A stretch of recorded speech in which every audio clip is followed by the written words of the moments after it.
अस्सलाम वालेकुम। आज की कहानी शुरू करते हैं। मैं दुल्हन बनी कमरे में बैठी हुई थी। कमरे का हुलिया बहुत अजीब किस्म का था। वो किसी आम इंसान का कमरा नहीं लग रहा था। मैं उठी और कमरे का जायज़ा लेने लग गई थी। अचानक से मुझे पीछे किसी की मौजूदगी का एहसास हुआ। मैंने मुड़कर देखा तो वो मेरे पीछे खड़ा हुआ था।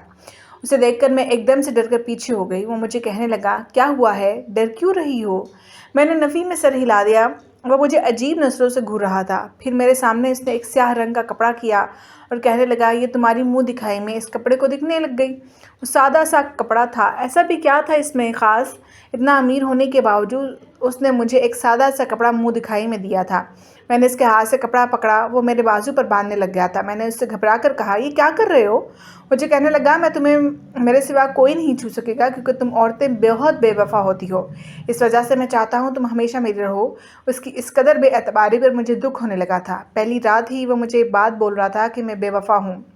मुझे ये सब कुछ कहकर वो मुझे अपने पीछे आने का इशारा करने लगा। मैं उसके पीछे चली गई। वो मुझे एक कमरे में लेकर आया जिसमें हर तरफ अंधेरा था, कुछ भी नज़र नहीं आ रहा था। अभी मैं कुछ बोलती, अचानक से मुझे दरवाज़ा बंद होने की आवाज़ आई। मैंने चीख मारी थी क्योंकि कमरे में मेरे सिवा अब कोई नहीं था।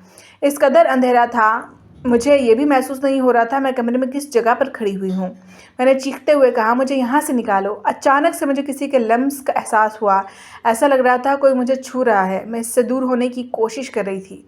अचानक से मुझे धक्का दिया और मैं ज़मीन पर जा गिरी। मेरा सर ज़मीन पर लगा था। मुझे अपना बेजान सा होता हुआ महसूस हुआ था। मैं चिल्लाते हुए अपने शौहर को पुकार रही थी, मगर वो मेरी आवाज़ कहाँ सुन रहा था। मैंने चिल्लाते हुए कहा, मुझे निकालो यहाँ से, मेरा दम घुट जाएगा। काफ़ी वक्त के बाद इस कमरे में अचानक से रोशनी हुई। सामने मेरा शौहर खड़ा होता, लेकिन वो तो मुझे बंद करके चला गया था।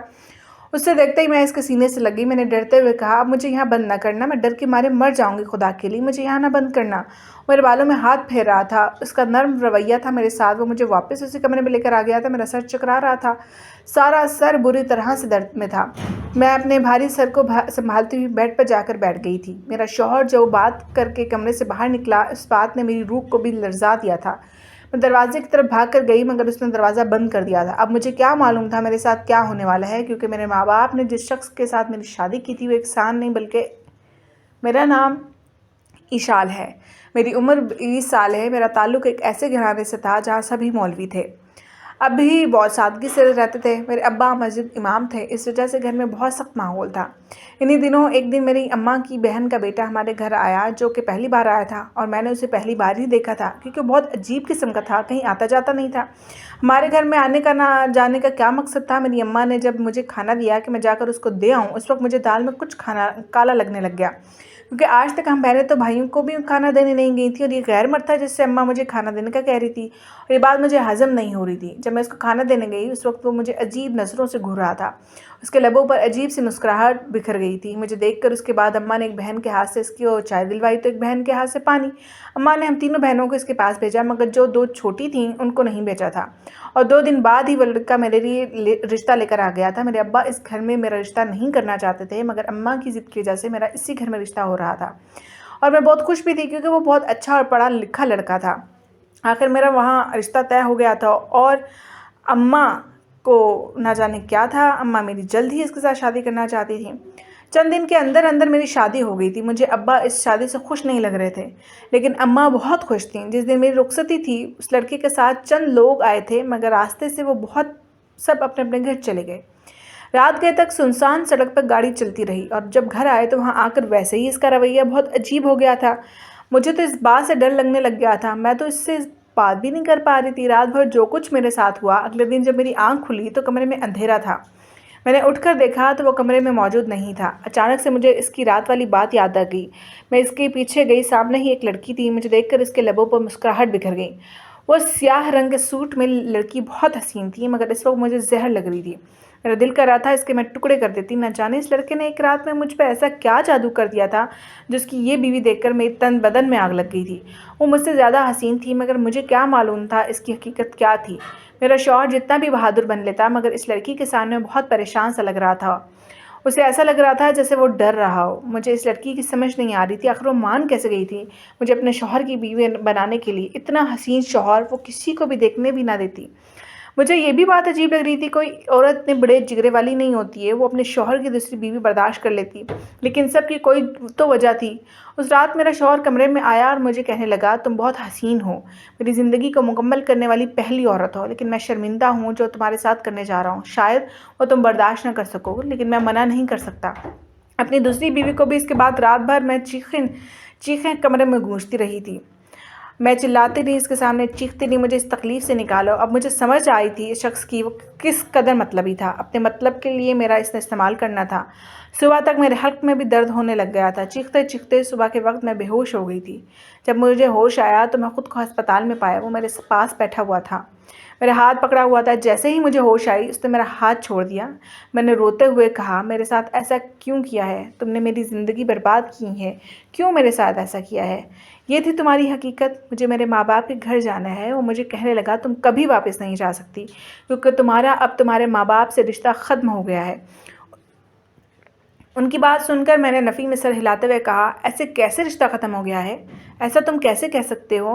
मुझे तुम्हारे साथ नहीं रहना। वो कहने लगा, ये सब कुछ तुम्हारे साथ करने के बाद मैं रख भी नहीं सकता तुम्हें साथ, लेकिन मैंने तुम्हें तुम्हारी अम्मा से ख़रीदा है। इस वजह से मैं खुद पर अब तुम्हारा कोई हक़ नहीं है। तुम्हारी माँ मुझसे ज़्यादा तुम्हारी कीमत वसूल कर चुकी है। मैंने रोते हुए नफ़ी में सर हिलाया। मुझे क्या इल्म था मेरी इतनी ही सगी माँ मेरे साथ ऐसा करेगी। मुझे कहने लगा, मैं तुम्हारी सगी माँ नहीं थी। अगर सगी होती तो कभी तुम्हारे साथ ऐसा ना करती। वो मुझे वापस इस घर में ले जाने के बजाय ऐसी जगह छोड़ गया जहाँ मेरे लिए एक रात गुजारना भी मुश्किल था। मैं चीखती रही, मुझे यहाँ से नहीं रहना, जैसे रखोगे मैं रह लूँगी। इस वक्त एक आदमी आया और मुझे खींच कर एक कमरे में लेकर चला गया। मैं चीखती रह गई थी, मगर किसी तरह मेरी चीखों का असर नहीं हुआ था। मैं कभी सोच भी नहीं सकती थी मेरा शौहर मेरे साथ ऐसा करेगा। हर रात मेरे लिए अज़ियत की रात थी। एक रात मैं ऐसी कमरे में बैठी थी जो किसी जहन्नुम से कम नहीं था मेरे लिए। मैं इस वक्त वहीं बैठी रो रही थी। अचानक से कमरे का दरवाज़ा खुला। सामने अपने शौहर को देखकर मुझे हैरत हुई। मैं एकदम से उसके सीने से चिपक गई। मैंने रोते हुए कहा, मुझे एक पल के लिए भी यहाँ नहीं रहना, कुछ भी करो पर मुझे ले जाओ। वो मुझे कहने लगा, यहाँ से लेने ही आए हो, मगर इतनी आसानी से नहीं लेकर जा सकता। यहाँ से निकलना बहुत मुश्किल है। तुम सोच भी नहीं सकती क्या कुछ हो सकता है। मैंने रोते हुए कहा, तो तुमने मुझ पर जुल्म क्यों किया तुमने? तुम खुद ही ये सब कुछ किया है। मैं इससे अलग हो नहीं रही थी। मुझे खिड़की वाले रास्ते से बाहर की तरफ लेकर गया था। सबसे पहले उसने वो कपड़ा उतार के फेंका जो उसने मुझे बांधा था।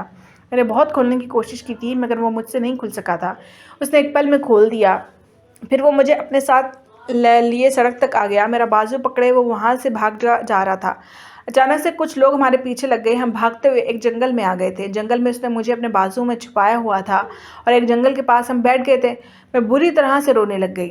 वो मुझे कहने लग गया, क्या हो गया है, तुम क्यों रो रही हो? भला अब मैं खुश हो रही हूँ होती क्या? मैं बिला वजह अपने शौहर के साथ जलील हो रही थी। रात भर वहीं इस जंगल में रह कर मारा फिरता रहा था। हम दोनों की हालत बहुत अजीब हो गई थी। अचानक से वो मुझे एक फ्लैट पर लेकर आ गया और कहने लगा, यहाँ पर कोई भी नहीं है जो हम तक पहुँच सकता। मैंने इसकी तरफ देखा और इसके चेहरे का हाल बहुत बुरा हो चुका था। जंगल से गुजरने की वजह से इसके चेहरे पर निशान बन गए थे। मैंने रोते हुए कहा, ये सब मुझ पर जुल्म क्यों किया था? इन सब से तुम्हें क्या फ़ायदा होना था? मुझे तो कुछ समझ नहीं आ रही थी क्या कुछ हो चुका है। उसने इतना बड़ा धोखा दिया था, उसने तो मुझे कहीं का नहीं छोड़ा। वो शर्मिंदा लग रहा था। मेरे घुटनों के पास बैठकर कहने लगा, मैं वादा करता हूँ ये सब काम छोड़ दूंगा, बल्कि छोड़ ही चुका हूँ। बस तुम मेरा साथ दो, हर वक्त मेरे साथ रहो। मैं हैरान थी वो क्या बातें कर रहा था। मैंने उसकी तरफ देखकर कहा, तुम जानते हो तुमने मुझे धोखा दिया है। तुमने क्या कुछ मेरे साथ नहीं किया। मैं वो रात नहीं भूल सकती। मुझे नहीं मालूम था तुम लोग औरतों को ऐसे इस्तेमाल करते हो। वो लड़की भी एक औरत थी, उससे मेरे दर्द का एहसास नहीं हुआ। जो उसका दिल किया इसने वही किया। वो मुझे कहने लगा, मेरी बात सुनो, हम दोनों बहुत अरसे से साथ काम कर रहे हैं। वो एक बहुत बड़ी डॉक्टर है, अक्सर ऐसे अमल करती रहती है जिसके लिए इससे मुख्तलिफ औरतों की ज़रूरत होती है। इस बार उसे जब एक हसीन और मासूम लड़की की ज़रूरत थी तो उसी वक्त मुझे तुम लोगों के घर का ख्याल आया। और बाकी सब तो तुम्हारी सौतेली बहनें और तुम अपनी माँ की सगी नहीं थी। इस वजह से तुम मुझे आसानी से मिल सकती थी। कम कीमत में तुम मुझे मिल गई। मैंने शादी कर ली तुमसे। फिर इसके बाद वो तुम्हारे जिस्म पर मुख्तलिफ़ किस्म की अद्वियात इस्तेमाल करती थी जिससे तुम्हारे सारे जिस्म में दर्द होता था। तुम चीखती थी। मैं चाहता तो वो ऐसे भी तुमसे शादी कर सकता था, लेकिन मैंने इस वजह से तुम्हें तुम्हारी माँ से ख़रीदा था कि अगर कल को तुम्हें कुछ हो जाए तो किसी दवा की वजह से तुम्हारी जान चली जाए तो हमें जवाब ना देना पड़े तुम्हारी माँ को। लेकिन मुझे क्या मालूम था मुझे तुमसे मोहब्बत हो जाएगी। मैं इस लड़की का जब भी साथ देता मुझे बुरा नहीं लगता था, मगर जब से तुम साथ आई हो मुझे सब बुरा लगने लग गया, सिवाय तुम्हारे। वो बता रहा था। मैं हैरत से उसको देख रही थी। मुझे समझ नहीं आ रहा था मैं इससे क्या कहूँ। इतना बड़ा उसने मेरे साथ धोखा किया था, गुस्से से मेरा बुरा हाल था। मैंने इसके हाथ से अपना हाथ खींच लिया और कहा, मुझे तुम जैसे इंसान के साथ नहीं रहना। उसने मेरा हाथ पकड़ लिया और कहने लगा, प्लीज़ मुझे अकेला मत छोड़ कर जाओ, मैं बदल गया हूँ, मैं पहले वाला नहीं रहा, प्लीज़। वो रो रहा था। वैसे अगर मैं इससे छोड़ भी देती तो दूसरा रास्ता नहीं था मेरे पास कहीं जाने का।